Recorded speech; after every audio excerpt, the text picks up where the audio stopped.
Good afternoon to everyone. It's my pleasure to welcome our speaker today, Dr. Anna Rangini Chellappa.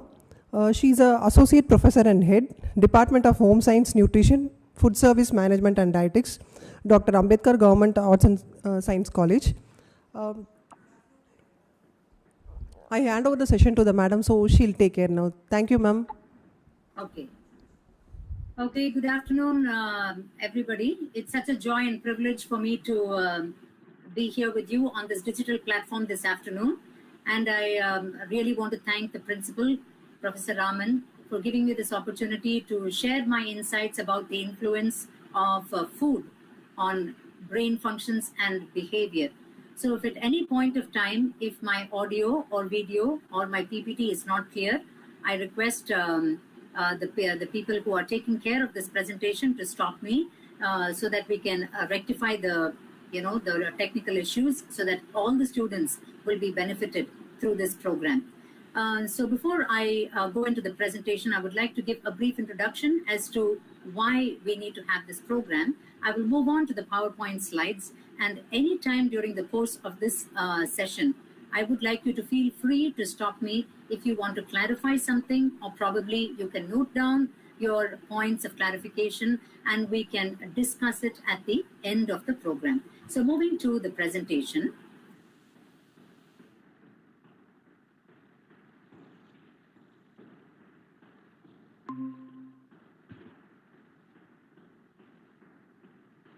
So today we are going to talk about foods that enhance immunity and brain functions. I perfectly understand that you, dear young, aspiring civil servant aspirants, are not going to have this topic as the main subject for your examination, or it's not going to be a part of the course content on which you are going to be tested. However, I strongly believe that although this is not going to be a part of your examination and exam content, it is going to determine not only your health, it's going to determine your health status and the quality of your life.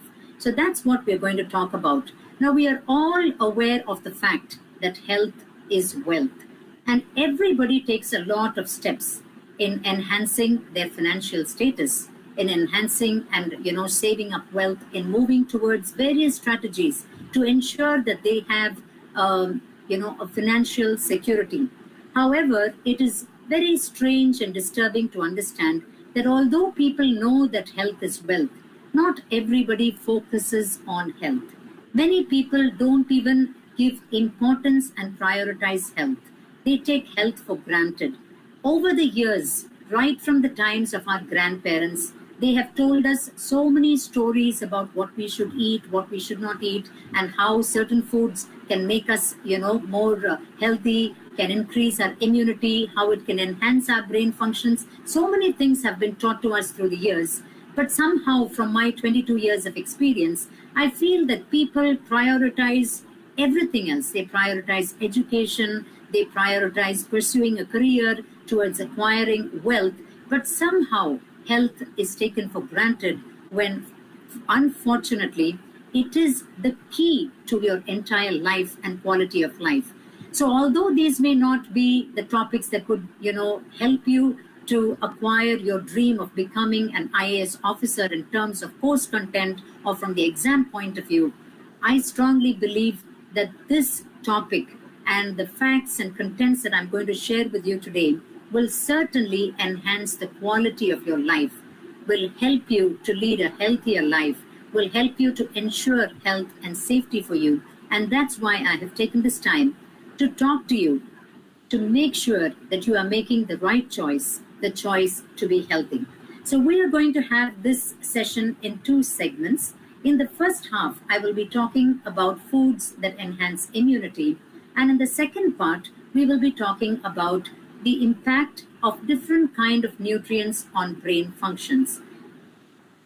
Okay, so when you look at the slide, it is a very interesting slide, isn't it? We see a young child who is looking at two different kinds of food. One is an apple, and we know the adage that says that an apple a day keeps a doctor away. So every child knows that healthy foods. So the apple here represents a balanced diet and healthy food. Everybody knows that an apple and healthy diet can keep the doctor away and can keep you healthy. But unfortunately, we are all having to face this daily temptation. The other kinds of junk foods that can tingle our taste buds but will not tingle our stomach and our intestine and our gut system, and which would not be healthy for our healthy life. So to eat or not, what to eat and what we shouldn't be eating, this is a daily decision that we are taking, a decision that could improve the quality of our life. And we all know the saying, we are what we eat. So every day what we eat determines how we are going to live life. What are the kind of ailments that we are going to face? How we can prevent ourselves from becoming susceptible to various kind of infections? How we can, safeguard ourselves from severe risk factors that can threaten our lives and quality of life.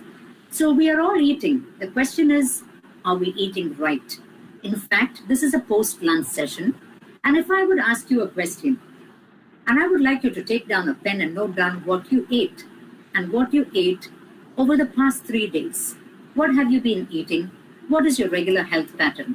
Because as nutritionists, we strongly believe that if we study your health status and your food habits over a time period of 3 days, it could easily predict your blood parameters. It could predict your health status. So are you eating right?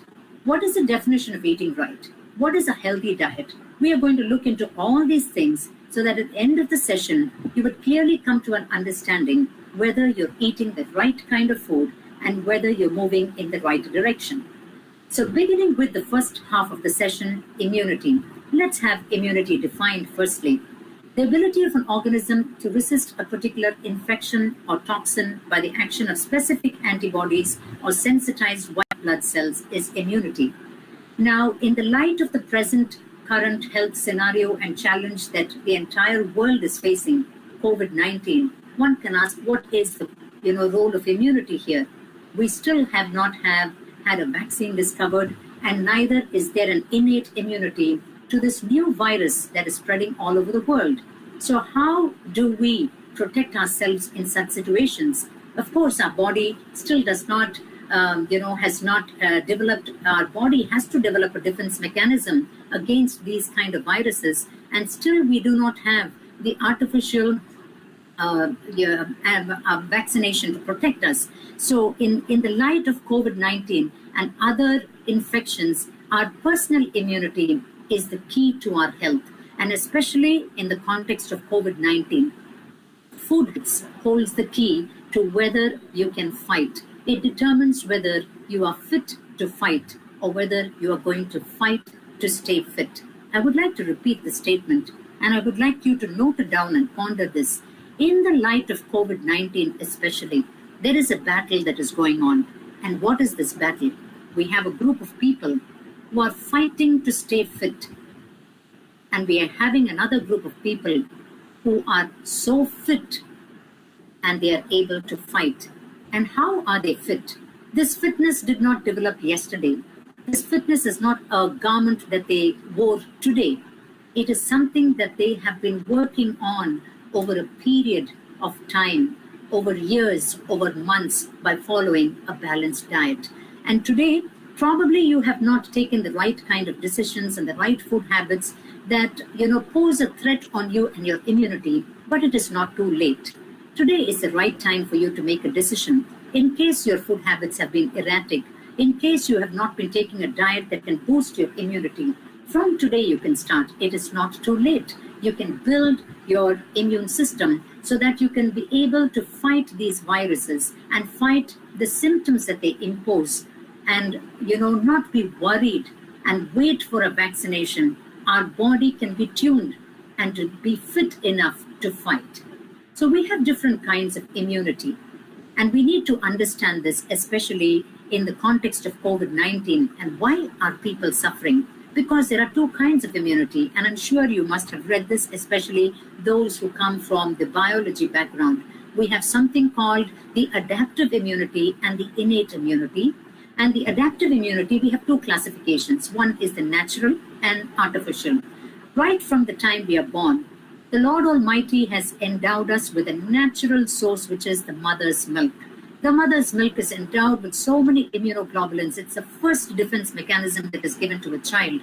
And that is why every doctor and even our grandparents and great-grandparents would have told the young mothers to nurse the child immediately, so that the mother is able to give her child the first defense mechanism through the form of the milk that is secreted in the first 3 days, which is the colostrum, which is completely endowed with all the possible antibodies that the child needs to fight this world with all the strange kind of infections and bacteria, viruses, and so on. And not only that, this cholesterol is rich in zinc, which is again a very important nutrient that boosts up the immune system. So that is to do with natural immunity.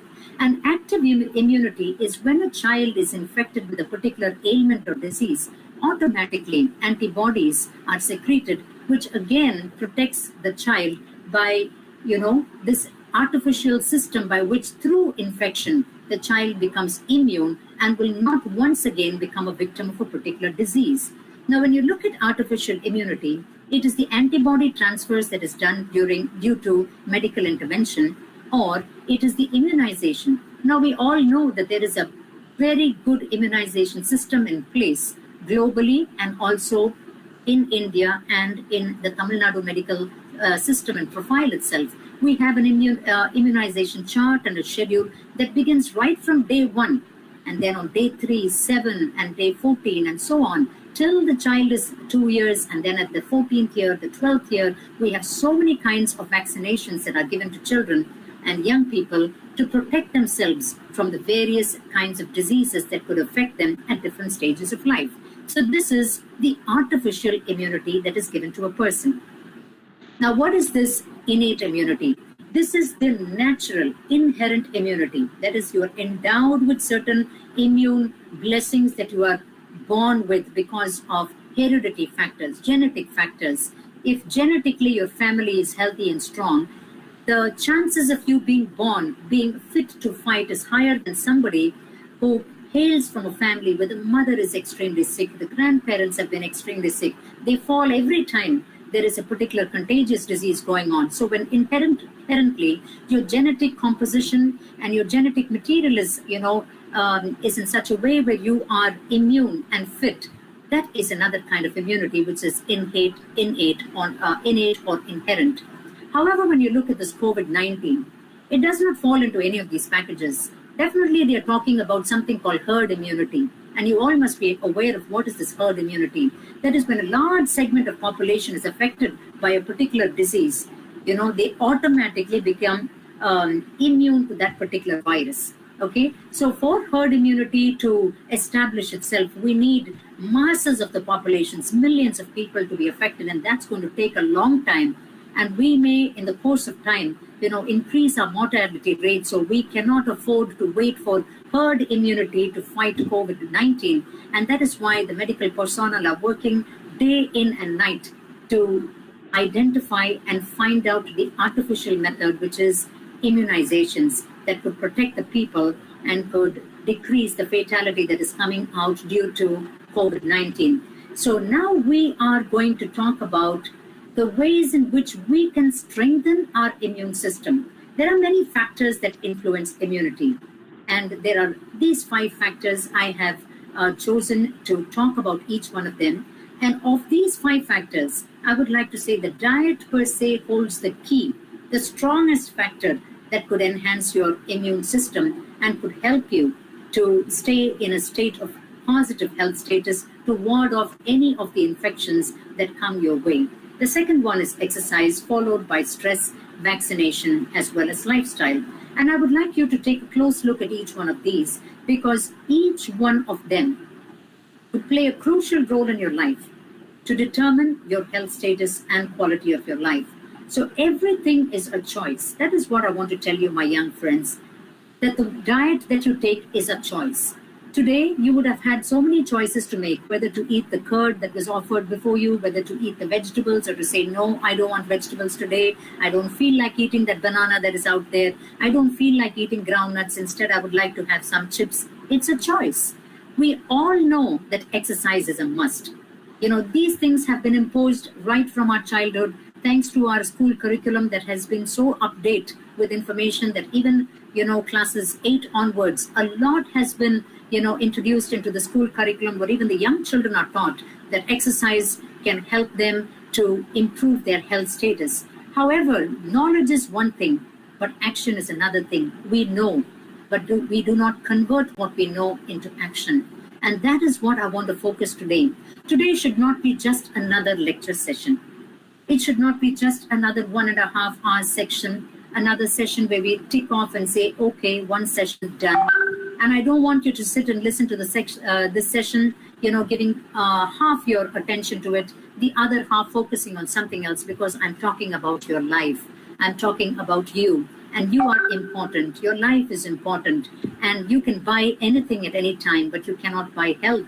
You cannot buy, quality of life. These are things that you can never compromise. So I request you to lend your ears for the next 1.5 hours and to focus on what I'm saying, because I certainly believe if you take me seriously, it could be a turning point in your life. And you would always remember to do these things in your life, not on a sporadic basis, on a particular period of time when you have the feel-good factor, but this should be a routine ritual that becomes, a part of your life, like breathing. Eating a healthy diet should be a normal aspect. Exercising should be something that is normal, like how you rise up in the morning and brush your teeth and go for a bath.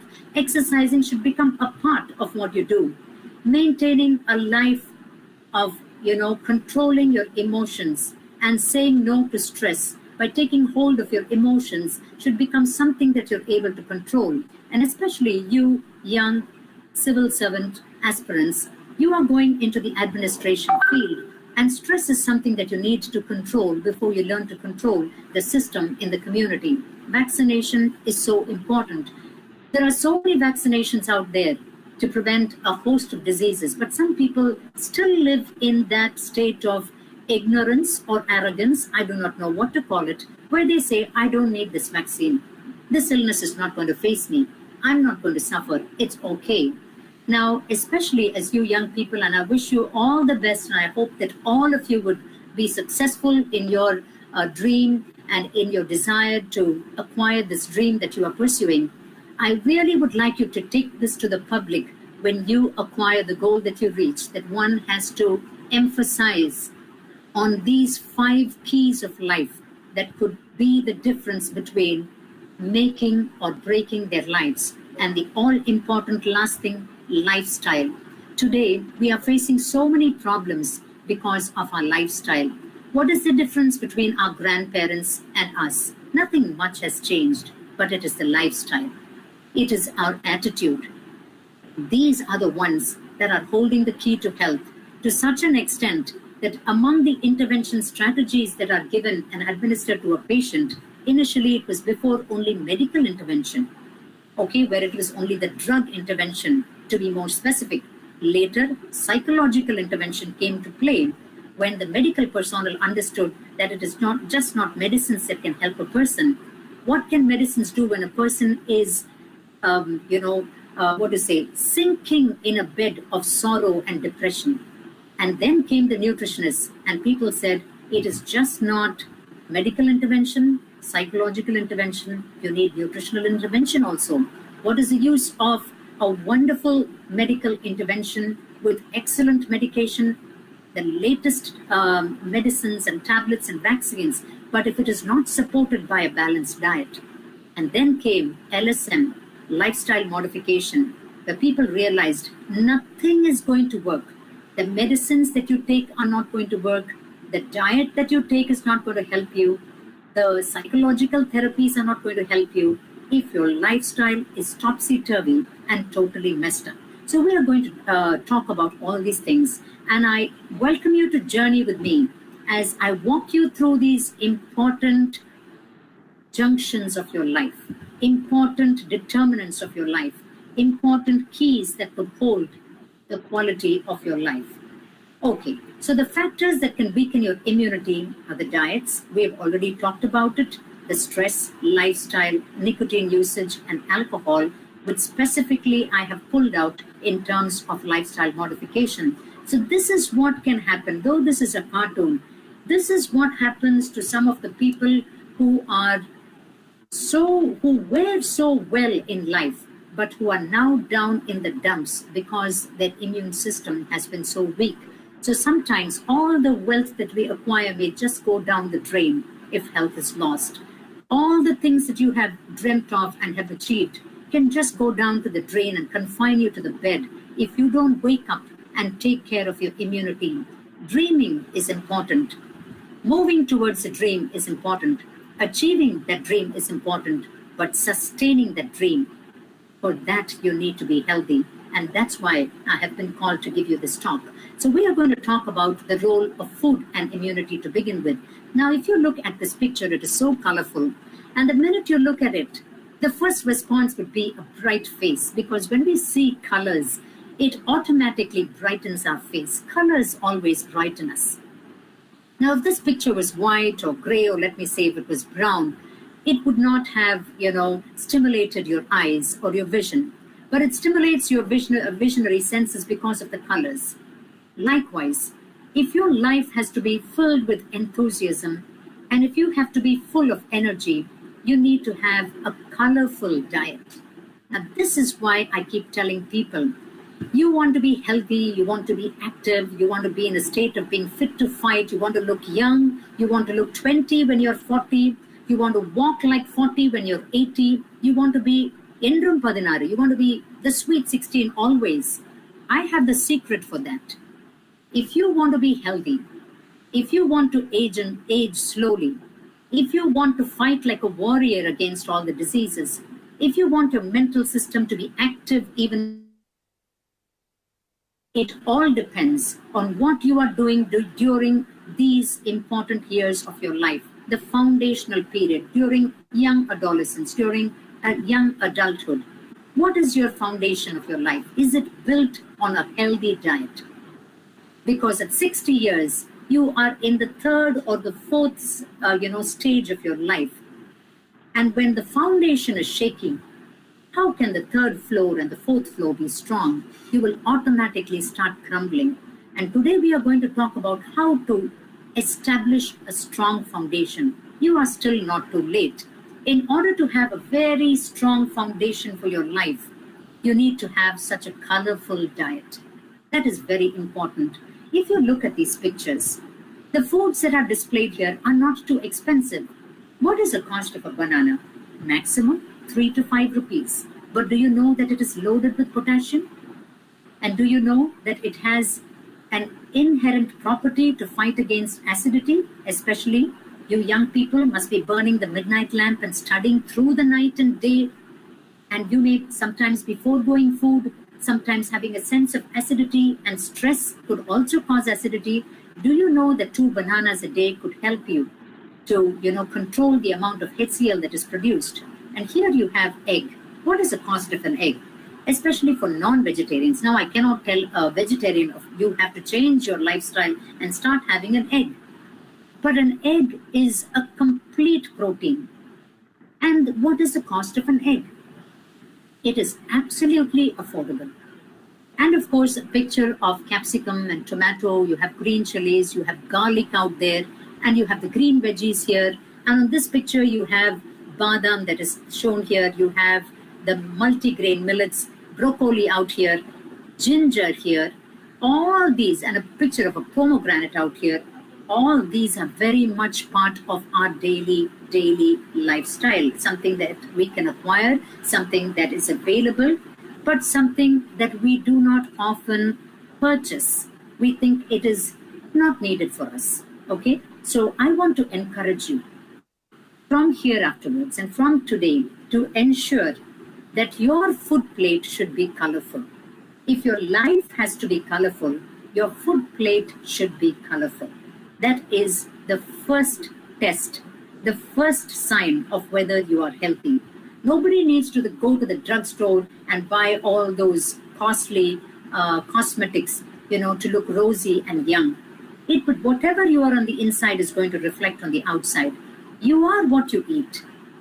So if you are going to eat all these foods that are packed with nutrients, which I'm going to list them one by one, it will definitely ensure and give you that confidence that you will be in a state of, high immune status, being able to ward off any kind of diseases that can come your way. The first and foremost nutrient, we are going to talk about specific nutrients and their role on immunity. Especially during COVID-19, a lot of people have been talking about vitamin C, and people have been repeatedly, I have heard so many people talking in the TV, and I've heard or read through certain reports and newspaper and magazines where repeatedly, nutritionists and health workers have been emphasizing the importance of vitamin C and, encouraging people to consume gooseberries and lime juice, sweet lime, and consume, all these different kinds of vitamin C rich food. And we are going to see why. Why is such a craze for vitamin C rich foods all along? Until COVID, until March 24th, when the lockdown was announced, or just before that, nobody was talking about vitamin C, but today everybody is talking about vitamin C. Everybody is munching into a gooseberry. Everybody is having a sweet lime juice. Everybody is having a lime juice. Everybody is suddenly talking about all these things. Why?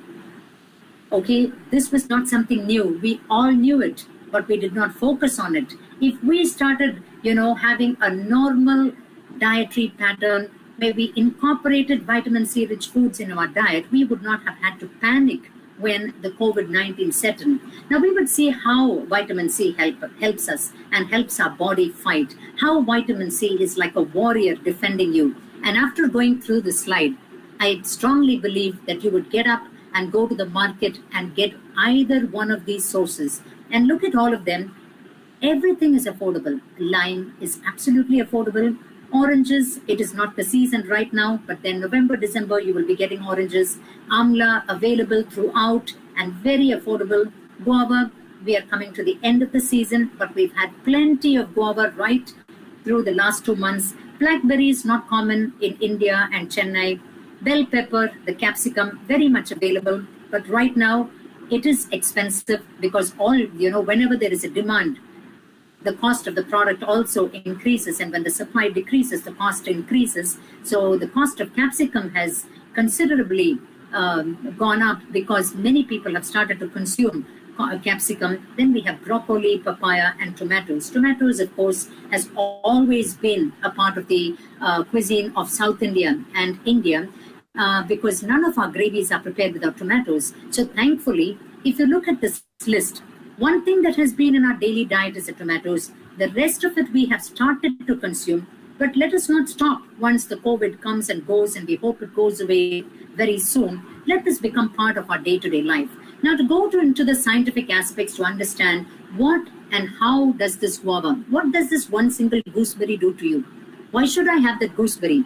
Next time when you look at a cart where a vendor is selling gooseberries or guava, don't let him just pass by. I hope whatever I am talking to you today will just, reflect back, and you will go and pick it up and consume it. See, this is what vitamin C can do to you. It supports the production of interferons. Now, for those who come from the biology background, all these terms will be very familiar to you. But those who are coming from the arts sections and commerce, you would have definitely studied it up to class 10. But just generally speaking, I would like you to just familiarize yourself with these words: interferons, phagocytes, white blood cells, T lymphocytes, B lymphocytes. They are all your defense mechanisms. They are like the warriors in your body. When some antigen, a foreign element, enters your body, they just go all out to destroy it, either by engulfing it or by completely destroying it. And in the process of this warfare, that's when all these symptoms arise. When this internal battle is going on, that is expressed in terms of increased body temperature. So when you have a high body temperature, you must understand that a battle is going on inside, and you should not immediately pop in some medication that could bring back your your temperature immediately to normal. Don't ever do that, because this is a way in which your body alerts you and tells you that there is a war that is going on, that an intruder has come in, a foreign element has come in to destroy you, and the antibodies are waging a war against these antigens, and it alerts your system. How does it alert it? The first thing, your blood temperature shoots up. Secondly, you may have a diarrhea, and then you may have hot flushes, you may start vomiting. Okay, I have heard of people who say the minute they have a diarrhea, they will immediately take an antidiarrheal pill, even without asking the doctor, because they are so busy. They have to go to work tomorrow, they have an important topic to do, they have an examination to do, so immediately they will pop in an antidiarrheal. And what are they doing? Suppressing all those foreign intruders, those dangerous poisonous elements, keeping them, causing them to multiply, thereby magnifying the problem to a greater extent, making things worse. So whenever you have a diarrhea, this is what my dad used to always say, and he did it until his very end. You know, whenever he had a diarrhea, he would never take an antidiarrheal pill. He would just try to control it by taking serum water or jabarasi kanji, sago, to calm down the gastrointestinal system, but never do anything to stop the flushing out of this. This was an important lesson which I picked up from my late dad, who taught me this very vital, important lesson. Don't be tired to go to the restroom. Let the body play its important functions in flushing out those foreign elements that are imposing such a severe threat to you. When you vomit, don't get tired and immediately pop in a pill to stop the vomiting sensation, because you would be suppressing all those foreign elements, those dangerous elements, those antigens that could destroy your body. Let it come out. But that does not mean you have to vomit and go diarrhea until the point of death and dehydration. 2 to 3 times after which you definitely need to seek medical help, because dehydration can also be a serious threat to a person's life itself. So one should not play with life. Probably after 2 to 3 times of diarrhea and vomiting sensations and an experience, and even if your local salt and sugar water does not help you out, and if you're not able to, if these local electrolytes are not able to suppress the symptoms of diarrhea and symptoms of vomiting that, immediately show up when something is going on within your body, just wait for a day or two. And still, if you're not able to suppress and contain any food inside it, and if you're starting to vomit even a glass or a sip of water, immediate medical intervention is so important, because dehydration can be very, very life-threatening. So what I'm trying to tell you here is that our body is designed by the Almighty God to immediately fight against any foreign intruder. And these interferons, phagocytes, white blood cells, T lymphocytes, B lymphocytes, they are like those huge warriors, those warfare weapons that are right there to fight. And interestingly, these interferons, phagocytes, white blood cells, all these things, when you are born with all of them. But to make sure that they are sustained, that they are activated, that they are functioning, that they immediately respond, you need to have these nutrients, because nutrients determine the amount of these defense systems that are present in your body, the rate at which they function and respond to a particular situation, how activated they are, the extent to which they are produced in the body. If you have a diet that is not healthy, the amount of production of these T lymphocytes and B lymphocytes will be so less. So your body is not able to have enough of defense systems to counter the entrance of all these antigens that are in your body. So all these food items that are rich in vitamin C would support the production of interferons that are already there, enhance the function of phagocytes. See, the phagocytes are there and sometimes can be sleeping, but vitamin C triggers the phagocytes. So when a foreign body enters you, the phagocytes are all charged up and they will immediately go and engulf the intruder or the antigen that enters your body. Okay, it supports the cellular immune system, enhances the production of T lymphocytes and B lymphocytes, neutralizes oxidative stress. See, there is a metabolic pathway that is going inside our body, oxidative pathway. So there is biological stress that is going on inside, besides the outer external stress that you are going through. Now, these stressors itself can be a source of the source of causing a dampened immune system. So vitamin C can help you to neutralize that stress that is going on within your body, and vitamin C can make bacterial membranes more permeable. So if you look at vitamin C and its function, it looks like a package. Okay, vitamin C on one extent increases production. Okay, so synthetic functions. Secondly, it helps to enhance. So it is like a stimulant. Okay, first is synthesis. Secondly, it tends to activating function. So already the defense mechanism that is within your body is activated. Then again, a synthetic function, a neutralizing function. And here, look at this interesting function of vitamin C. Here, it attacks the intruder directly. It is not able to kill the bacteria, but look at it interestingly, it weakens the bacterial membrane so that now the antibodies that you are taking can easily permeate into the bacteria, killing the bacteria there itself. So it plays a very supportive, synergistic role along with the antibodies. That is why whenever doctors prescribe many antibodies, they always give it along with vitamin C, because this vitamin C is such an excellent nutrient. Just imagine, imagine now bacteria as something that you can see. It goes and cuts off its wall. Okay, so now the bacteria is exposed, and right here the antibodies can go inside your medicines and injections, whatever you're taking, go right and attack and destroy the bacteria that is there, making your body so strong. So will you now say no to guava? Will you say, oh, guava is not an interesting thing? Will you say no to gooseberries anymore? I'm sure after hearing this lecture and this particular slide, you will definitely go out and grab those gooseberries and have a glass of lime juice. See, lime is available. You don't need your mother or auntie or sister to prepare a lime juice. It's so simple. All you need to do is to go and take a lime, squeeze it, and add a dash of honey. Yesterday, I read that CNN came out with a report that one of the best antibiotic drink during COVID-19 and the best immunity booster is honey with turmeric. Okay, so you don't need any expert cook to help you out. All you need to have is a mind.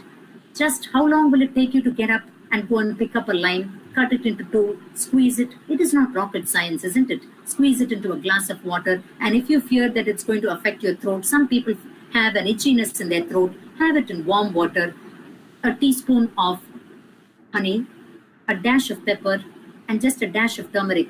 You're done. I can tell you that 85% of the problems will not come to you. Use honey, a dash of pepper, and a dash of turmeric. It has been a part of my lifestyle for a very, very long time. Even when we were on online teaching and I have to rush to college in the morning, every day on an empty stomach, I used to have this. And see, I will not say it. I would definitely say that it's God's grace that keeps us and protects us during all times. But all those years of squeezing that little lime, I believe has supported me now. I believe is contributing towards my, my ability to ward off any kind of stressors that can come from externally or internally.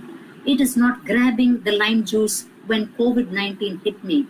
I was taking this lime juice many, many years ago, even before people ever knew that there is a word called COVID. Okay, so we do not have to wait for the storm to hit your life. We all know. So now we all know today it is COVID-19, and God save us. We do not know what's going to happen in 22 and what's going to come up in the year 25. We do not know. We hope for the best. Now, I did not know in the year 2016 that in 19 we are going to be faced with such a pandemic. But from 2016, it was nutritional science, and thanks to my professors and lecturers who told me the importance of vitamin C, that I used to take this vitamin C on an empty stomach, a lime juice. And I really thank God for that. I believe definitely that I have laid a very strong foundation to fight off and not go into the panic mode just because the COVID-19 is around the corner. Because for years, the defense system has been built up. The T lymphocytes are activated, the B lymphocytes are activated, the white blood cells are in place because so many years. And guava has been the fruit that I have been kind of addicted to, always having a guava every now and then. And amla, I always have, see, you can't make a generalized diet. Some people, there are things that have to be tailor-made. Now, for a person like me, whenever I take amla, I feel I end up with a sore throat. Now, this could be due to various reasons, but I have an aged mother-in-law who is having amla every day and nothing happens to her. So we have to tailor-make each thing. So if something does not suit you and if you have a particular allergic reaction, you can skip that out and go for something that doesn't disturb you too much. Okay, so these things have been in our diet daily, and I encourage you to have this capsicum every day. Preparing capsicum is one of the simplest things. All you have to do, look at the Chinese people. When I say Chinese people, some of you may look very angrily at me, but I'm just talking about the capsicum, okay? Every Chinese diet will have a capsicum in it. They will chop capsicum and throw it there. Absolutely rich in vitamin C. Okay, so capsicum is easy to cook. You just need to kind of stir fry it. That's enough. You don't need to boil it, and it doesn't take you a lot of time. Salt and pepper is there. Just have it. It's done. So that is how you have to plan your diet and boost up the vitamin C intake. Now let me have a look at the time so that, I would stay within the time frame since we have a lot of slides to go through. The next one is vitamin E. Now, since we have already talked about macrophages, here we have another new term, the dendrite cells, which look like this. We have already talked about the T cells and the beta cells, and these vitamin E, just like vitamin C, plays similar functions. See, it increases the activity of all these cells. Now, where do we get vitamin? Now, why I dwelt on the first slide is to help you understand these terms, T lymphocytes, B lymphocytes, interferons, macrophages, dendrite cells, so that you understand all of them are fighter cells. Okay?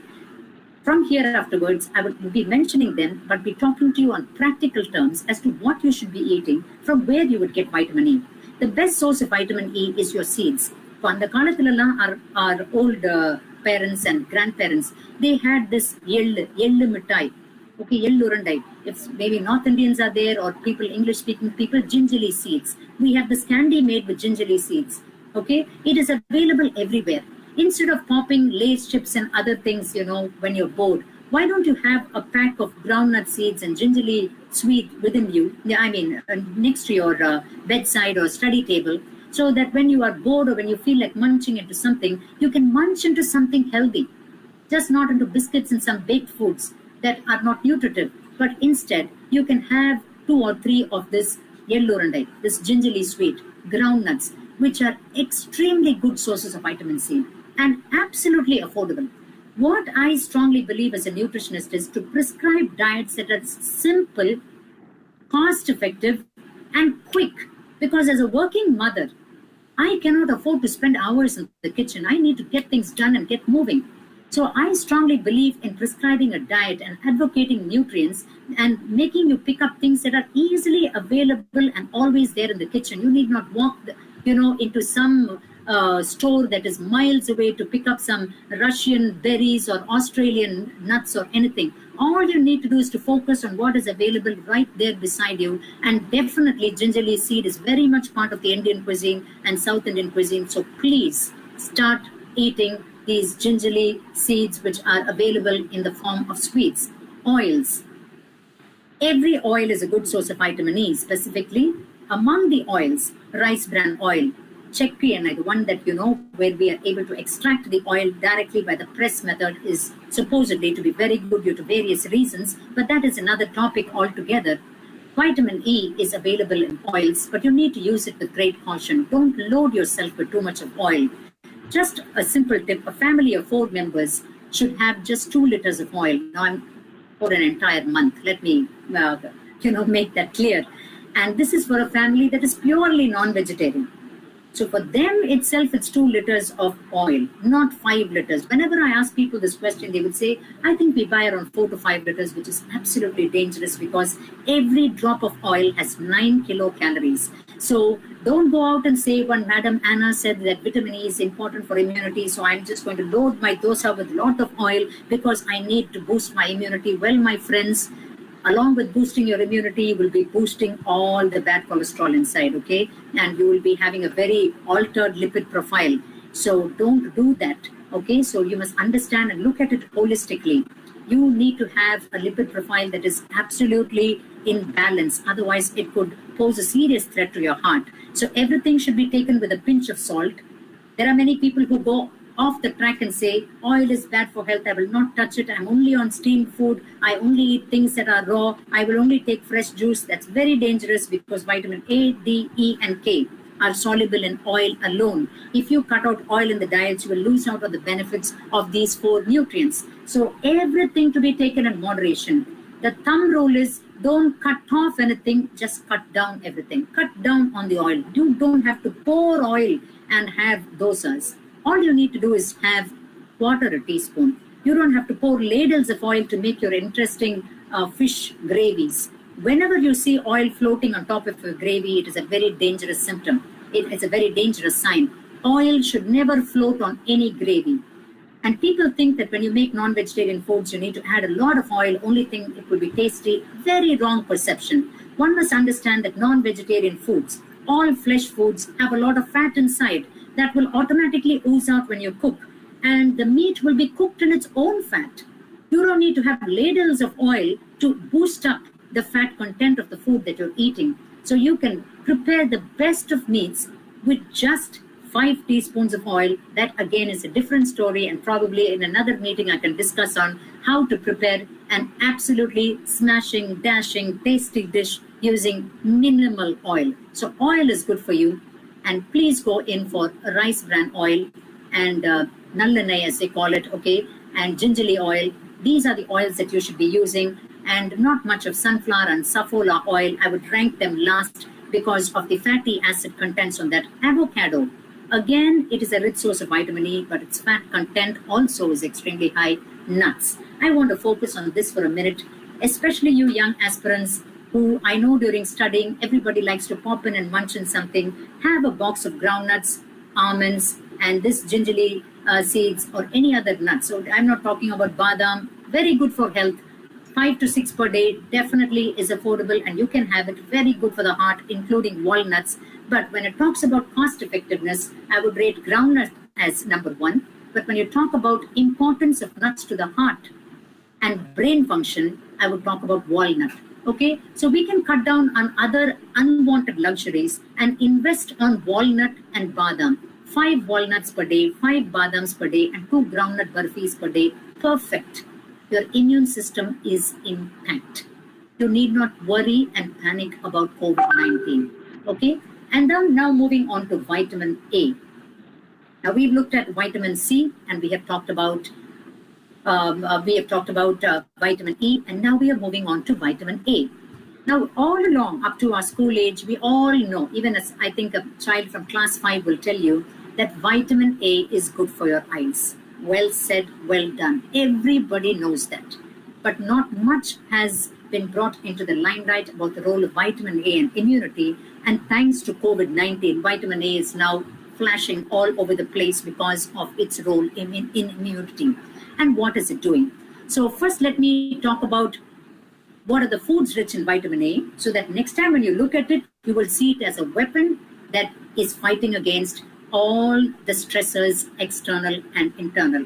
See, COVID, let me tell you one thing. There are many people who are saying that mortality rate is extremely high due to COVID-19. But let me also tell you, many people have completely lost track of the number of people who are still dying every day due to diabetes, cardiovascular diseases, kidney failure.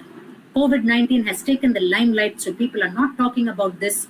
India has always been the global capital of diabetes. It has not one way decreased, but somehow it has been swept under the carpet with COVID, being the talk of the town.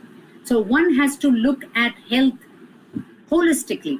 We cannot just look at diet now in terms of immunity. We have to look at diet to ward off all the possible diseases. Let's not eat diet to ward off diseases. Let's talk about diet to stay healthy. When you have a diet that is healthy and when you're eating a balanced diet, why talk about diseases? Where is the scope of diseases? 90% of the diseases come because of a poor intake of a balanced diet. We cannot blame fate. We cannot throw the blame on genetics. 90% is because of our lifestyle, poor exercise pattern, faulty food habits. Journey with me, and at the end of it, you will see that I'm right. Okay, so I want you to look at the slide, and when you see this picture, I don't want you to see this as a carrot. I want you to see it as an AK-47 that is going to fight against everything that comes your way, strengthening your body. So will you now say no to carrots anymore? Just run to the store, get a carrot and start munching into it, because you will understand its importance when I start going through these things. Now just look at this. This is carrot out here. Again, capsicum. You have broccoli, egg again out there. And for your information, all green leafy vegetables, I think they did not have sufficient picture to include them all. All your green leafy vegetables are rich in chlorophyll. Your mint leaves, curry leaves, which you very conveniently pick up and throw out of your plate. Don't throw them out, please eat them. Okay? Milk. Many people say, oh, I don't like the taste of milk. Please, you will never say milk anymore after you sit with me through the slide. And then again, nuts are a good source of vitamin A. Oil, liver, cheese, all dairy milk and milk products are a rich source of vitamin A. So here, keeping this in mind, now let's look at what vitamin A does to you. So in other words, what does milk, what does this carrot that you say, oh, I don't like carrot, I don't like milk, I don't like egg, I don't like greens, I hate greens. For people who say that, now my friends, look at this slide.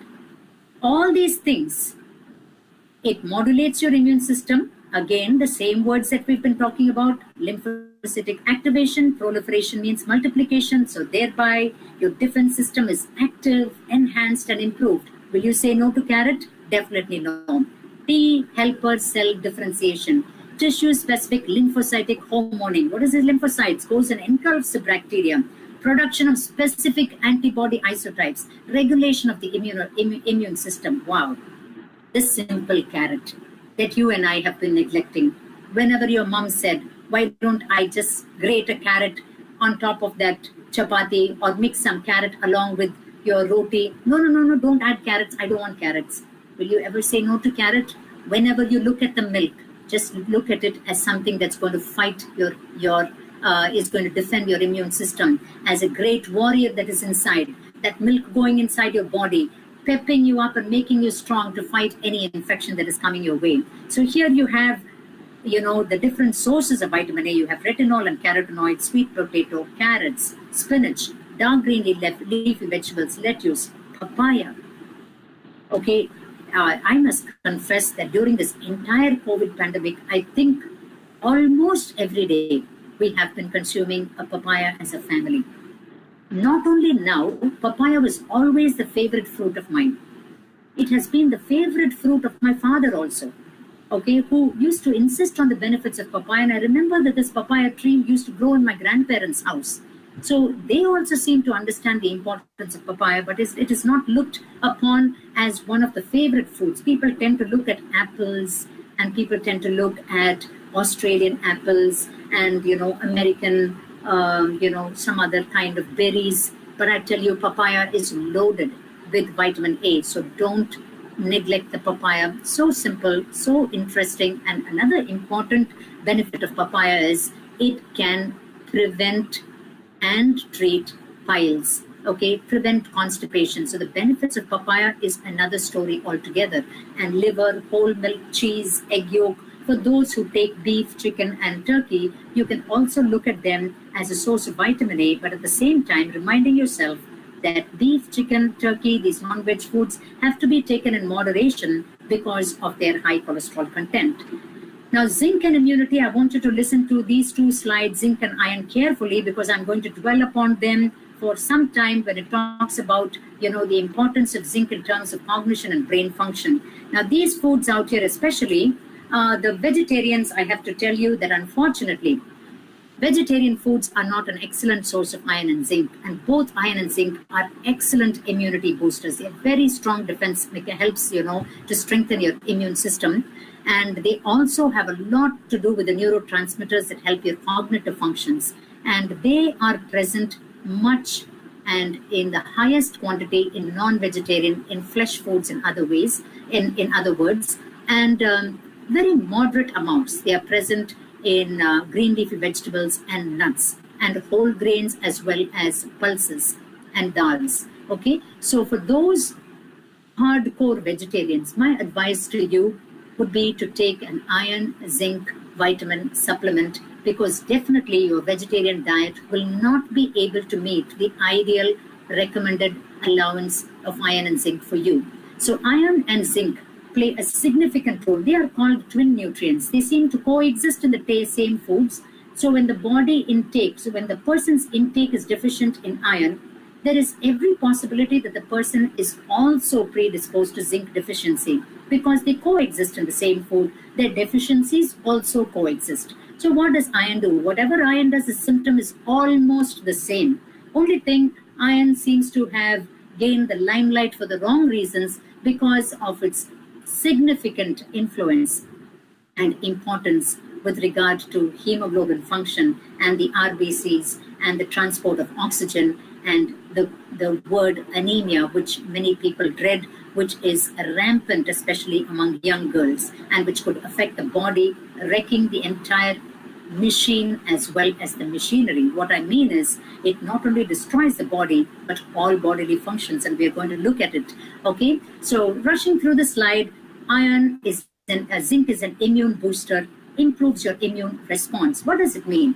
What does it mean, improve your immune response? It means many of us have an immune system that has all the antibodies in function, but which do not respond immediately to an antigen that enters. They're kind of, the sleeping immune system. So to activate it, to make it immediately respond to an antigen that enters, you need to have the zinc. It exhibits antioxidant function, very important, and that is why zinc plays an important role in cancer treatment, fighting all those free radicals. And where is zinc present? It is present in meat, fish, legumes, pumpkin seeds, chickpeas, as well as mushrooms. Well, I have given you a choice for both vegetarians and non-vegetarians so that the vegetarians should not be disheartened. The quality of zinc present in flesh foods are definitely higher, but one need not get disheartened. You will be able to have a sufficient intake of zinc from these food sources. You can always pep it up with a synthetic supplement of iron and zinc.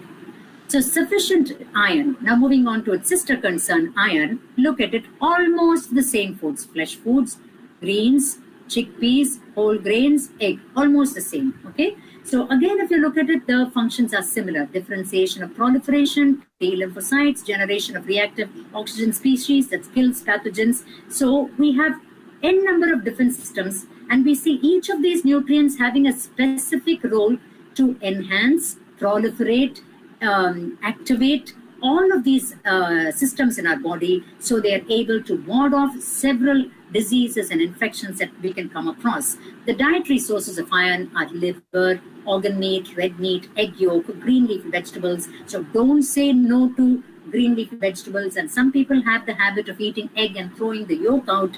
Young people who do not have cholesterol issues, definitely please consume the egg yolk. I want to focus on these dried fruits here, especially for the young budding civil service aspirants. When you're bored and tired, have a little dabba filled with almonds, dates, dried fruits, and munch into them, not on muruku, biscuits, and other fried foods. These are better options. You know, your broken certain legumes that you can be consumed as such, you can have all of them. You know, the pottukadle and things like that, you can definitely consume them as they are healthy. Well, this looks like a very busy slide with too much of information. I'm going to leave the slide with the center so that anybody who needs to go through it can have the content with it. That is why I did not edit it. Why I wanted it to stay intact is so that you know that lipids are absolutely important. This is especially for those people who are, body conscious, fanatic people who want to maintain pencil slim figures, and people who want to have the six packs and only muscle and no fat, and people like that. I want to tell you that lipids are absolutely important when taken in the right quantity. It has so much to do in your body. So don't go with your bizarre attitude of saying, I won't touch even a drop of oil. I will just have boiled cabbage and boiled beans and boiled this and bake that and no oil, because look at what lipids can do. Okay. The polyunsaturated fatty acids, they modulate your immune system. Again, phagocytosis, cell signaling, immediately signals your immune system, gene expression, and it helps in stimulating the membrane receptors, makes your body immediately understand, okay, a foreign body has entered, come on, let's fight. Okay, so this is what lipids do to your immune system. And then protein. We all know that protein is the building block of our body. And protein is so important. All your antigens, antibody, immunoglobulins, albumin, globulin, name it, it is protein. What is your body made up of? We are just a bundle or a moving protein package. Okay, so our body is made up of protein, so we need to have a high protein diet, a diet that is, adequate in protein. But here I need to mention a word of caution. Some people have gone overboard because of this six-pack, and they've started to take quarter kg of meat for one person with 6 eggs per day.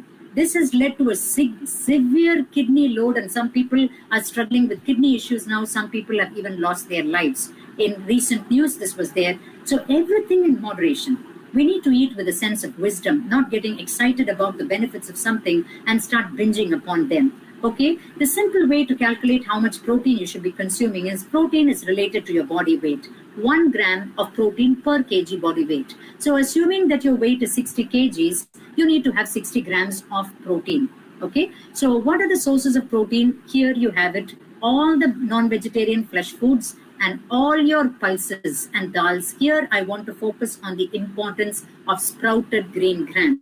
You and I and even a little child can do it. All you need to do is get the sprouts, get the gram, soak it on a Saturday and Sunday, and after 30 to 40 hours, take it out, leave it in a vessel to drain out, and just let it be in a vessel. You need not necessarily tie it in a cloth. Once the sprout comes, just place it in a fridge. Take a handful out every day. Just boil it, not even boil it, steam it for 2 minutes so that it does not disturb your digestive system. Some people are allergic. Just a dash of salt and pepper, and there you are. You have vitamin E, you have protein. What more do you want? The best side dish and accompaniment that anyone can ask. So quick, so easy, fills your stomach, and an excellent snack also, a tea time snack. Sprouted gram sundal is any day better than any of your laddu, jangri, murku, mixture, and so on, which is definitely not going to help you in the long run. And besides being the building block of your system, protein helps to, enhance other defense systems like your lymphocytes, cytokines, and phagocytes, again, protecting you, preventing you from, becoming a victim of any kind of disease and its several complications. Now, I just wanted to introduce the slide to tell you the importance of probiotics. Now, probiotics, a good example is curd. What is a probiotic? It is any food that has a live organism, microorganism in it, and curd is a typical example. We all know how to prepare curd, and curd, again, is not any great recipe to prepare. All you need to have is the starter. Keep on adding it in warm milk, and there you have it. Calcium is present. It again strengthens your bones, again good for immunity. Protein is available, easily digestible, and these probiotics, look at this, they can help your body digest food and produce nutrients and support good bacteria in your gut. Look at the way in which now probiotics helps in enhancing your immunity. While the others were fighters, look at what the curd does. It boosts up good bacteria in your body. And this good bacteria keeps you in a state of fitness, and that will help to fight out all the other evil intruders that enter your body. Okay, so you can improve the health of the beneficial gut colonizers by just, these are what it all does. Accelerates the cytokine production, secrete antimicrobial peptides, fortifies the host gut barriers, okay, and strengthens them. What is fortification? Strengthening, improving the gut barriers in your stomach to strengthen your stomach, from the dangerous effects of all these intruders that enter your body. So definitely you should be having half a cup of curd or probably a cup of curd on your daily diet. So to put it in a nutshell, pulses, legumes, milk, curd, egg, fish, chicken, meat, all the fruits and vegetables, particularly amla, lime, sweet lime, orange, tomatoes, papayas, berries, green leaf vegetables, cabbage, nuts and seeds like these, spices and herbs, garlic and ginger, my dear friends. During this COVID-19 and always, if I remember from, I don't know how many years we have been having only ginger tea at home. Nothing changed after COVID. I don't think my diet has considerably changed in any way after COVID. I have been having the same time before and after because I know that diet is a building block of a strong body. We need not worry. Today it is COVID, tomorrow it is something else. So we did not eat to fight a disease. We were eating to stay healthy. We were eating to make sure that our quality of life was very good. We were eating so that we were fit to fight any times. We were not eating for survival. So nothing has changed as far as my diet is concerned. Always turmeric was a significant part of the diet. And in fact, my vegetable vendor asked me, Amma, what are you doing with so much ginger? Please tell me what you do. I have become a ginger addict, I should say. Ginger and garlic paste is always ground in a huge patram and kept in my, it's added into almost anything. Ginger, garlic paste. They are the natural defense mechanisms. I mean, natural immune boosters that could boost your immune system. Okay, pepper, honey, tulasi, all these things have been there, but we have neglected it. And now there's a lot of talk about it. Anyways, it's not too late. You can start including them. All you need, as I already told you, you don't need to make a separate concoction or preparation. While you're making tea, just grate some ginger and put it inside the water as it boils. Along with your lime juice, add a dash of turmeric. And along with any gravy or kurma that you make, just add a ginger garlic to it. That's about it. And you will reap all the benefits of it. So, instead of talking about specific foods that could boost your immunity, I would like to focus on this slide. If you have a balanced diet, it automatically means that your diet is one that can enhance your immune system, enhance your cognition, improves your behavioral responses. On the whole, you are fit.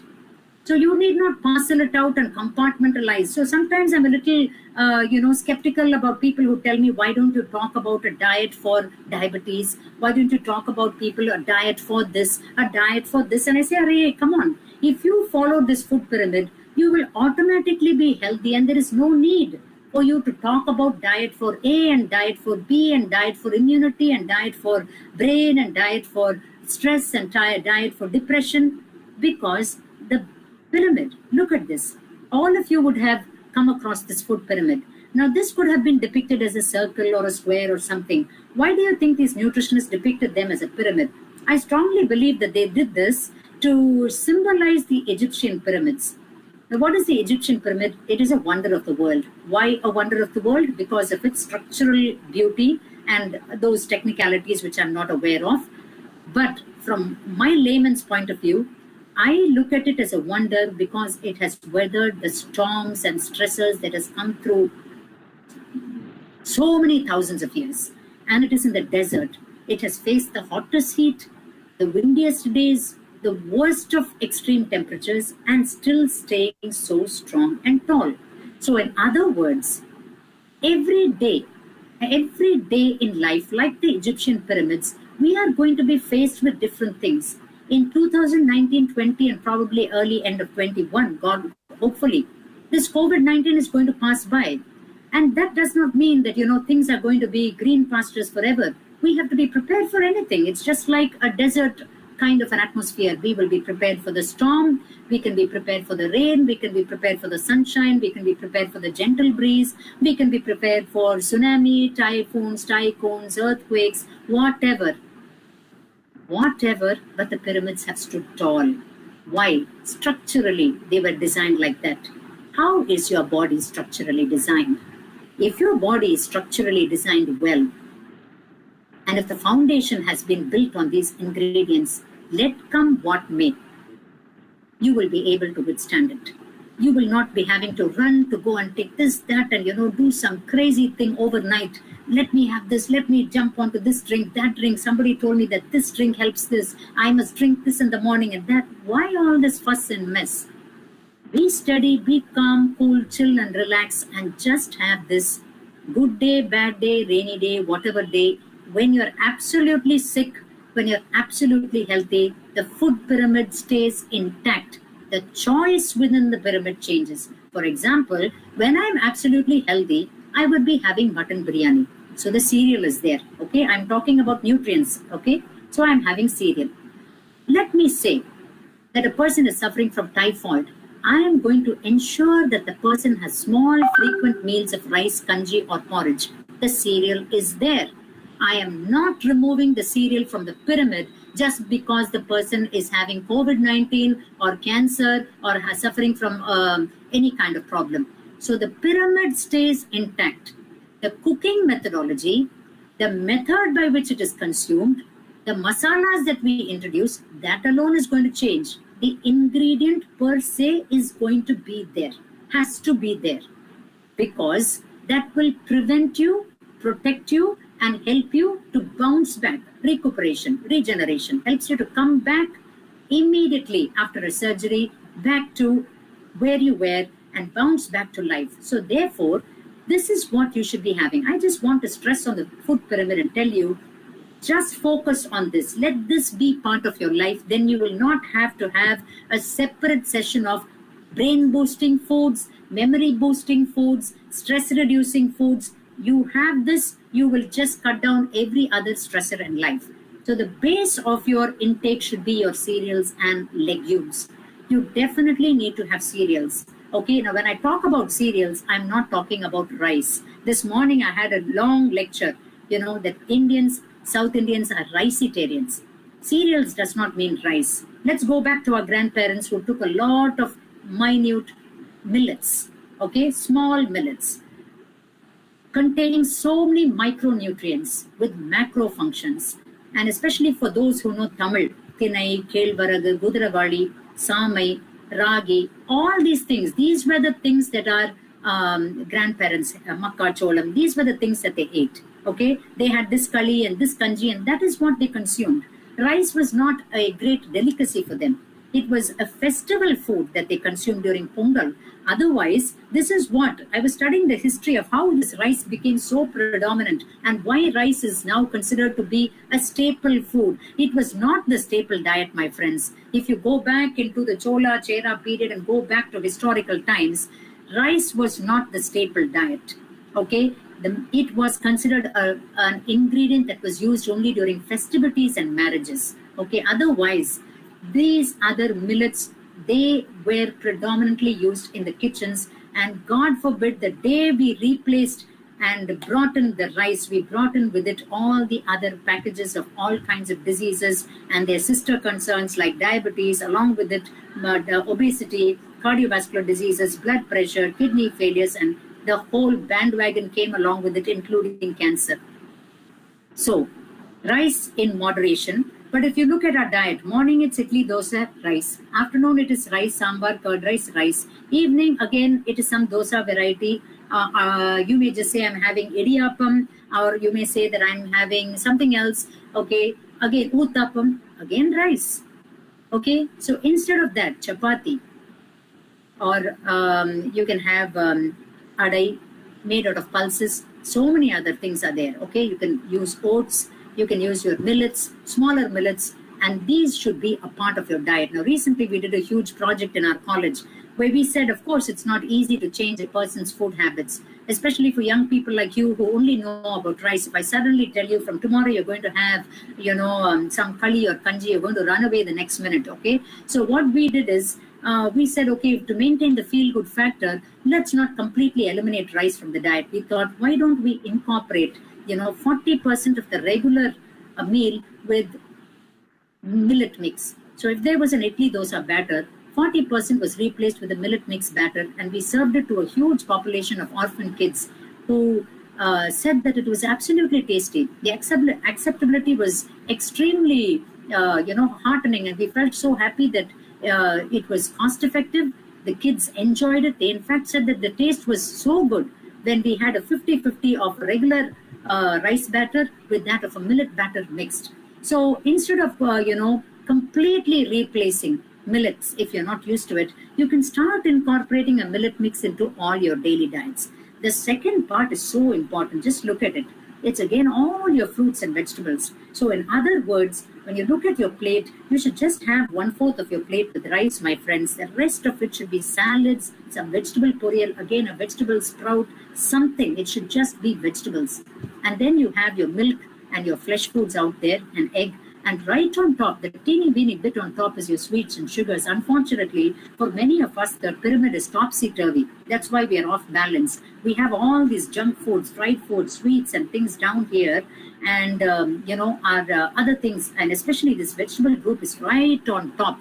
We hardly touch it, maybe a teaspoon of it. But today, my friends, I want to tell you, 3 cups, moderate sized teacups of vegetables, 3 to 5. The more you take, the better. 3 to 5 teacups of a variety. So just because I said vegetables don't have potatoes every day, I have nice boiled potatoes, fried potatoes every day. I'm talking about fibrous, all the gourd varieties, lady's finger, have pumpkins, variety, no binging on any one kind of vegetable. Different, colorful. I told you, rainbow diet. That is how your diet should be. So if this is in place, I need not run through any more slides. I can just tell you the science behind everything and stop there. So again, I would like to focus. My dear students and friends who are listening to it, please once again look at this food pyramid. Just ask yourself this question. Over the past 2 days and today, every day keep a checklist. Does my diet have a millet in it? I'm not going to talk about rice anymore. Is there a millet in it? Or at least wheat? Leave alone rice. Is there wheat in my diet? Is there a pulse? Of course, sambar is so important. I'm not talking about red gram dal. What about green gram dal, soya bean, rajma, cowpea, this karamani?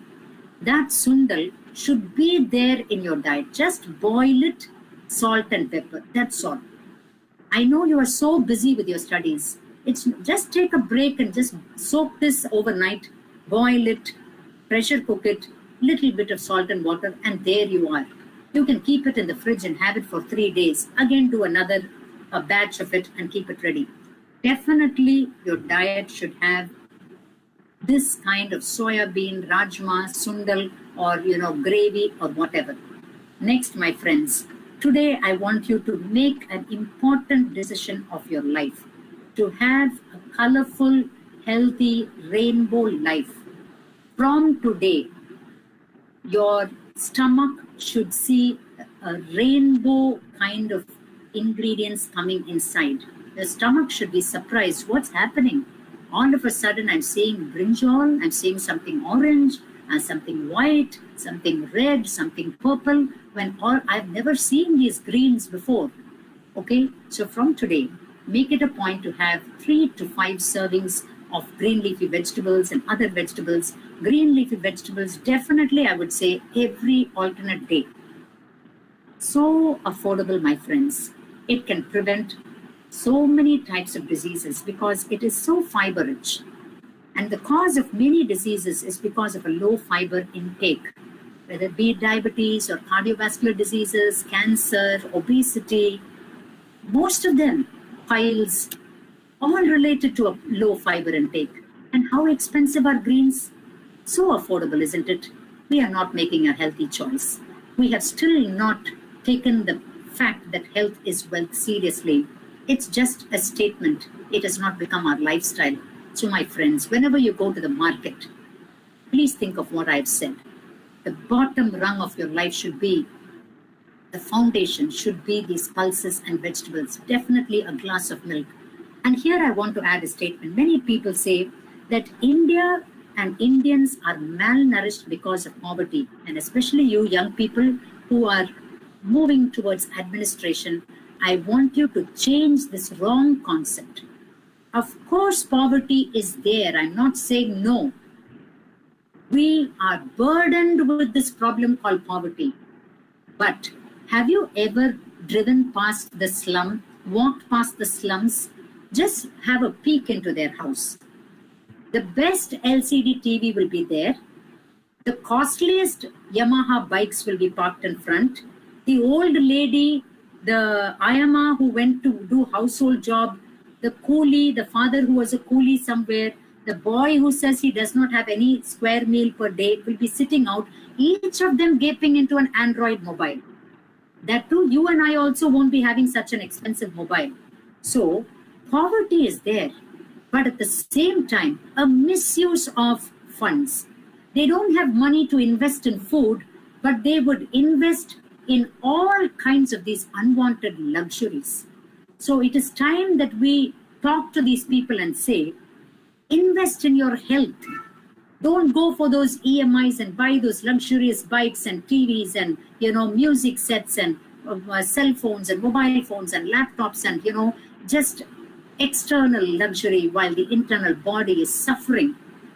So that is why I say that it is not poverty, it is ignorance, it is arrogance, not just ignorance. They know it, but then they are trading health for luxury. So we have to once again see what is the actual problem that is affecting our people. The young people today, they want to just have this banda effect, but they are not bothered about what they eat. And this is where we have to tell them, what is the cost of an egg? How much are they spending on recharging their mobiles? Do you think they are poor? When they can recharge their mobiles, when YouTube is for 24/7 on, WhatsApp forever, Twitter forever, can't they, invest on an egg and a glass of milk? Can't they just buy a bunch of greens and have it? So many vegetables are there on the roadside itself. What about drumstick? Loaded with calcium and fiber and folic acid. But ask any of them, have they ever made a drumstick puriyal in their lives? Never. Ignorance. Health is not a choice. Health is taken for granted. That is a sad story. Okay, so I hope you will dwell on this slide. And having said this, I'm just going to breeze past this because these are just examples. Okay, and I don't need to go through these because we have already gone through all of these. And here I would like to tell you, please, in the name of being busy, don't go for processed foods, semi-cooked foods. Anything that is quick is actually too dangerous, because during processing, if you read these labels, they will say nothing artificial, nothing this, nothing that. Come on, friends, we need to be a little sensible out here. Whenever a food is processed, high heat is used. What happens? The nutrients are destroyed.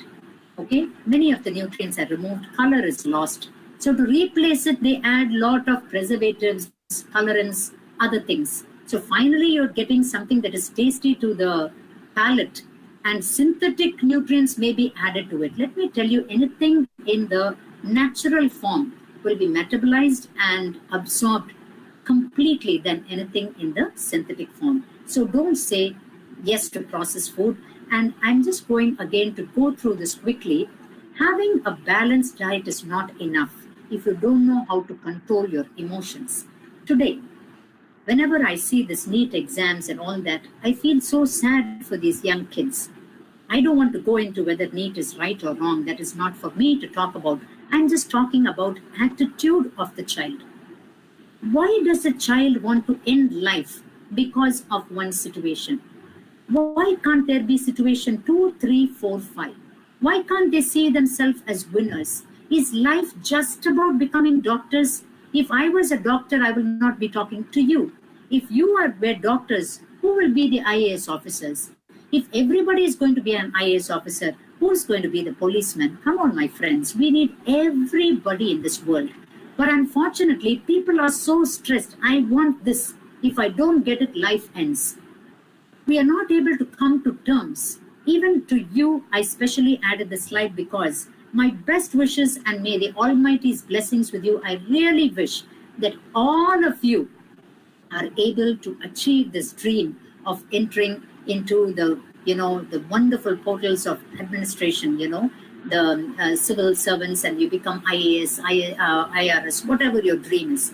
All of you should, become civil servants, and it would be so wonderful to see you in, that position. But in case things turn differently, life does not end there. Maybe something better, something in which you're going to blossom and shine is waiting out for you. I'd just like to share just a personal experience with you in a minute. I just have a minute more, and I think I have to stop at 3:30. Just want to rush through this because I'm not going to go through the cognitive slides because I've already told you iron and zinc and all these things help cognition. I wanted to become a veterinary doctor. I was so obsessed with it because my father was a veterinarian, and whenever it was holiday time, I used to go there. And finally, when I did not achieve that goal, I did not crumble. It was depressing initially, but I chose to follow my dream. I just wanted to become a professor, so I thought of something related to medicine, and I took up home science and nutritional sciences. And that is when my dad, he told me, whatever you do, do it excellently. So by God's grace, I gave it a best shot. And today, I'm a professor of nutrition, having completed 22 years of government service. And I want to tell you, in no way do I regret it. I'm so glad that day the doors of veterinary science were closed, because now when I look at my life, my family setup, I think the teaching profession suits my life and my family environmental setup better than, the veterinary profession, I don't think it would have suited me. God Almighty sometimes looks at life. He alone can see the end of the road. And sometimes we have different kinds of dreams, but He knows what is best for you. Definitely give it your best shot, but always have option 2 and option 3. And in option 2 and option 3, give it your best shot. Because like me, I'm not a veterinarian today, but I'm so proud that by God's grace, I'm a very successful nutritionist and am able to carry out this message of nutrition effectively to many people. And I'm in a position to talk to you, and I feel so blessed because of that. So don't spoil your life by yelling and screaming and stress, because no diet is going to help you if you can't sleep, if you can't have an inner peace within you. Learn to control your emotions. Your emotions is something that only you can control. Nobody can make or break you. Nobody can make you smile. Nobody can make you cry. It's only you who should decide who is going to make you and break you. Remember, God has given you with all the grace to go through every stressful situation in life. When you think life is overwhelming, start reading the life of many more people who are in even more challenging situations. It would start helping you to develop the attitude of gratitude. Exercise every day. It again boosts your immunity. Same time, it improves your cognition. Every day, 30 minutes. You may say, oh, I have no time to walk. Just these bending, sit-up, push-up, stretching exercises are more than enough. Very important, don't neglect sleep. In the name of burning the midnight lamp, don't work through the night. Then you will be forced to take sleeping pills and forced to bed rest. My friends, sleep is when your body automatically rejuvenates, repairs itself. So don't deprive your body. Don't think you're wasting time. Your body is not a machine. If you deprive it of its sleep, finally you will be forced to bed rest. So don't do that. 6 hours of restful, blissful sleep. It's important for your cognition, for your memory. Don't think I must sit through the night, otherwise I can't sleep. You sleep and get up in the morning, you'll be able to study faster. So plan your day, schedule your time, and work effectively and sleep. It boosts your immune system. You feel more energetic. You're able to concentrate. When you don't sleep, you get up in the morning with a headache, with a head that is, with some heavy head. You're not able to think, you're not able to plan, you're stressed out. Because you are stressed out, you're not able to eat. It's a vicious cycle that can just destroy you. So sleep. So what should I do? Choose to be healthy and work towards it. Invest time and money on boosting your immune system. Create a balanced diet with cereals, pulses, milk. Engage in physical activity. Control response to stress. Maintain systematic sleep cycles. I will just rush through the slides. The reason why I don't want to go into the scientific details, this PowerPoint presentation will be available. This talks about the role of iron in improving cognition. Well, that right now, scientific detail may not be very important, but we can just dwell on that slide for a minute. See, iron, zinc, protein, vitamin A, E, all of them. Why I don't want to dwell, just this slide is enough.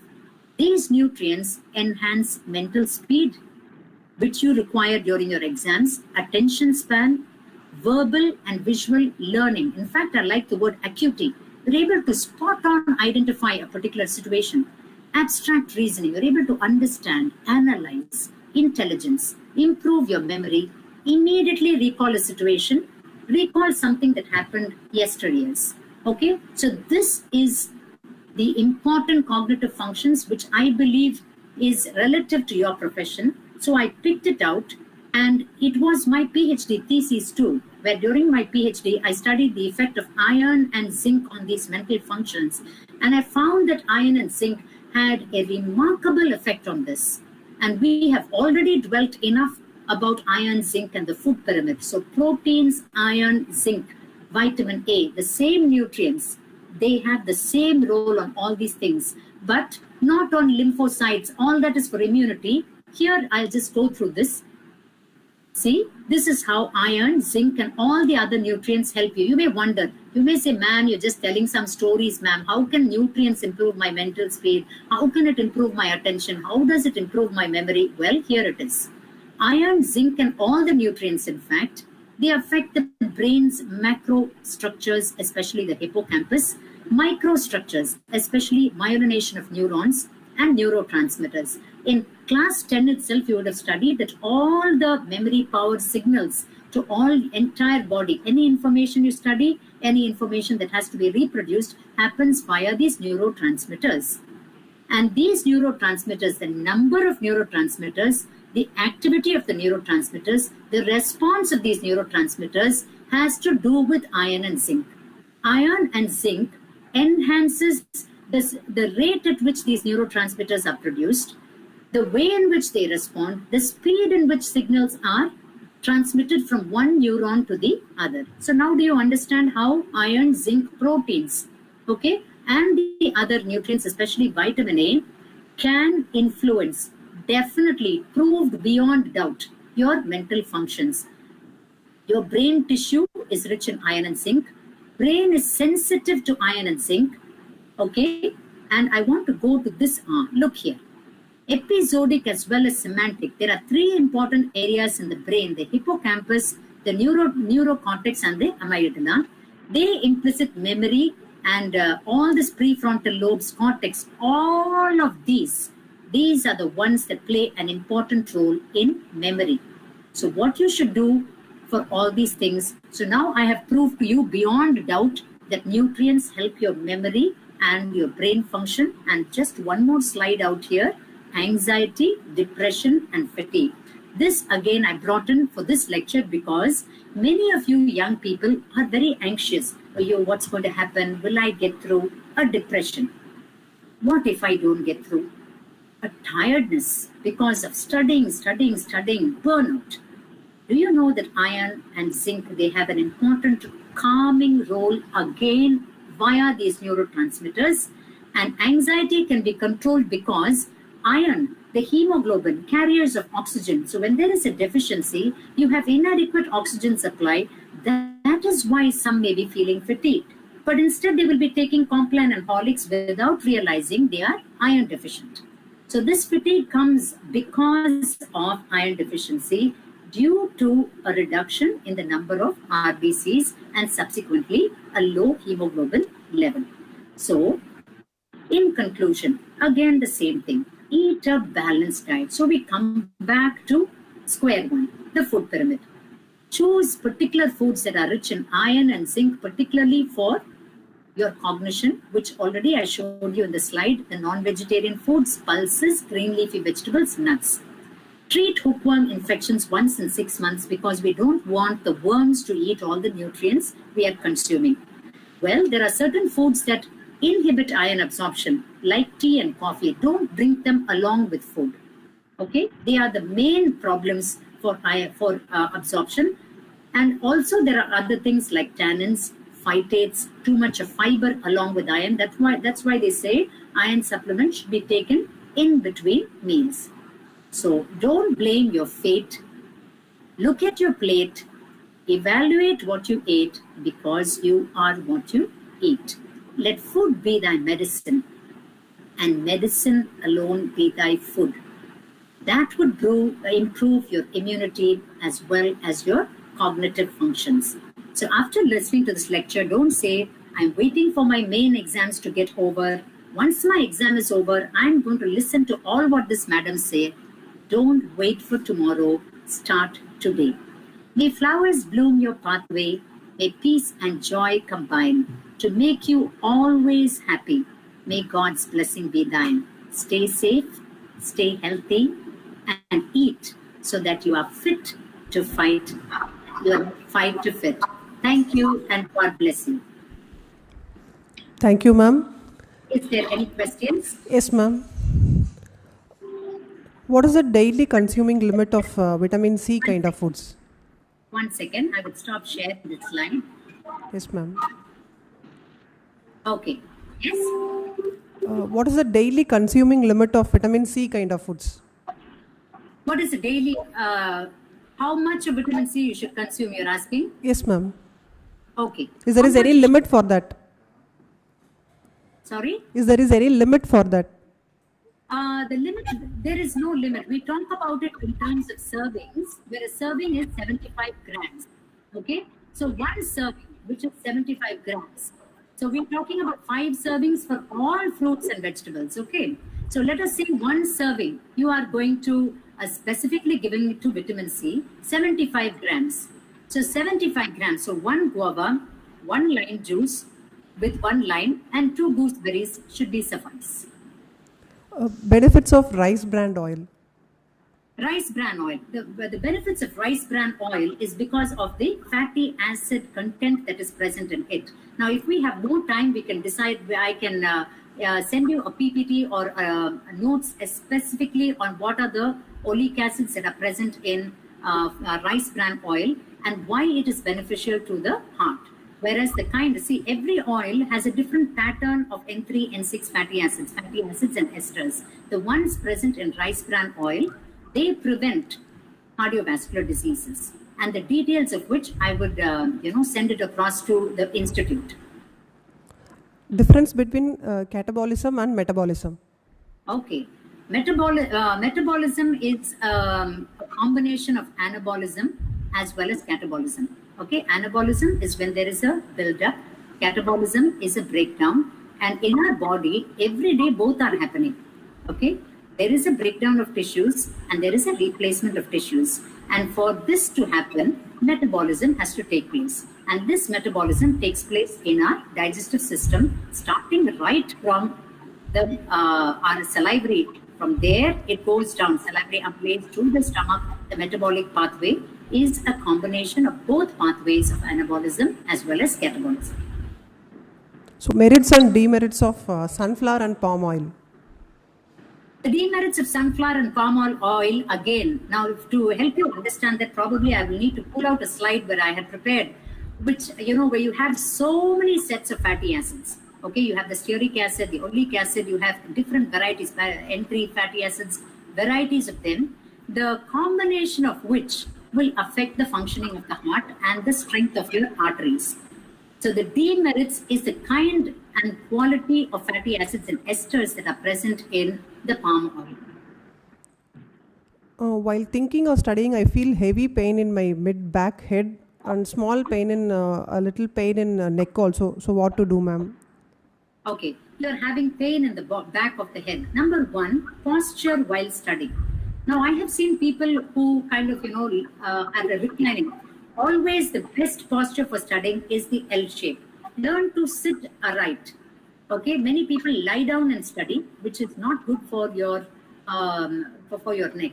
Okay, some people keep 2 or 3 pillows, many pillows and study. So the back pain is definitely because of a postural defect. You can check on that. Okay, if it is not only, which part of the back are you talking about? Are you talking somewhere? Are you talking about the neck region, or are you talking about just the lower, medulla oblongata, that part? Instead, name calcium-rich fruits and vegetables. Okay. Instead of milk, the highest source of calcium is present in ragi. So if you are able to get ragi sattumavu or ragi kanji, the quantity of calcium that is present in it is extremely high. In fact, it is equivalent and always given as a very good replacer for milk for those who have a lactose intolerance. We suggest that these people consume ragi kanji instead, because the calcium content in ragi is extremely high, and also in minor millets. The next thing is calcium is very rich in green leafy vegetables, specifically drumstick leaves and agati keerai. Okay, so these are the things. Calcium is also found in some of the nuts. And if you are able to take fish, the small fish, along with bones, okay, that is another thing that you can consume. These are the best sources of calcium. Calcium is definitely present in small amounts, negligible amounts, in all fruits and vegetables. Before examination, which food we need to take? Sorry? Before examination, which food we need to take? Just before the examination, I would suggest that you take foods that are easily digestible, like idli, idiyappam. Please don't take puri, potato, things that can, develop gas. give you discomfort during the examination. So eat a wholesome food so that you don't develop a low BP and a giddiness during the exam. And so eat whatever is easily digestible. So usually exams happen in the morning. So I would suggest that you have idli, idiyappam. This is the best breakfast that anyone can have. And of course, paradid. If you're used to that old rice that is, with water, nothing like it. But it's just not the food on the morning of the exam. The previous 2 to 3 days, I would suggest that you have a low fat food, and not something that can upset you, because when you are stressed, sometimes your stomach can go through a hypermotility situation. Sometimes there are people who say they have exam diarrhea. Okay, this is hypermotility. So in such cases, let us say you're going to have a biryani and chicken 65, that will only aggravate the situation. So the best thing will be to have a bland dal rice, soft cooked vegetables, curd rice, and you don't take ice cream, anything that can irritate your throat. Don't purchase food from outside. You should not affect yourself in any way and get infected. Antibiotic medicines, good or bad? Any reasons for that? Antibiotic medicines. See, I will not say good or bad. I will say that one has to exert some scrupulence when doing this. Now, what I find constantly, let me give you an example to make you understand the seriousness of your question. Now, I have a friend of mine who is now in a very serious condition of COVID-19. Why I'm going to explain this is he is an academician heading a department, a biological department. Now, this professor had low-grade fever 2 weeks ago. Okay, so because he had this problem, the correct thing he did was he went to the doctor, and the doctor prescribed an antibiotic. Now, any antibiotic will take its course for 5 days. It's not going to do a wonder within 2 days. After 5 days, when the fever still persisted, what this person should have done is he should have immediately done a blood test. Instead, fearing that he would be diagnosed and tested positive, he continued to take this antibiotic on his own, thereby suppressing the symptoms. He did not have cough problems, breathing problems, control the cold, control the pain, severely damaging his lungs. Finally, on the 14th day, he started for the first time coughing, and when the CT scan was taken, a very large portion of his lungs have been severely damaged. Now the doctors are wondering, how come this person did not have cough, did not have cold? How come this person did not have pain, which is associated with corona? Because of misuse and abuse of antibiotics. So antibiotics never be prescribed on own.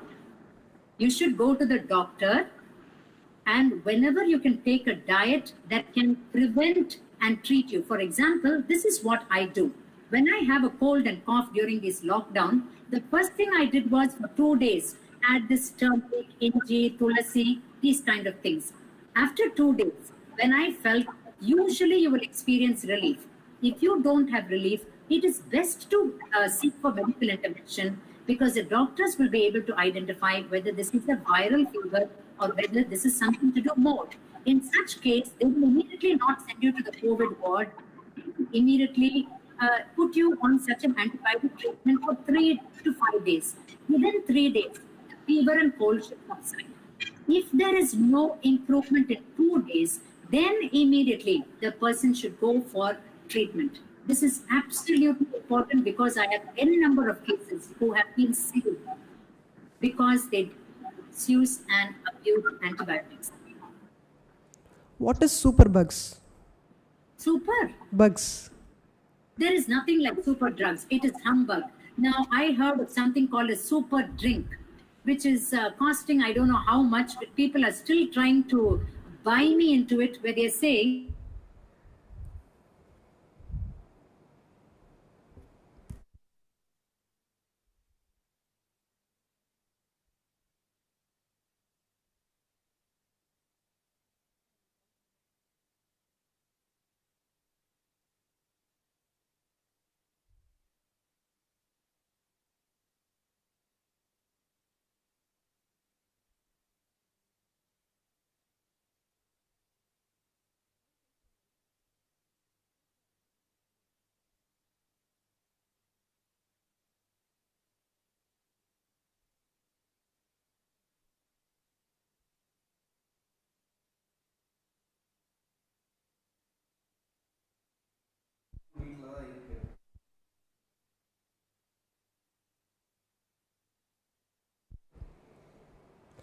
I think some problem with ma'am network.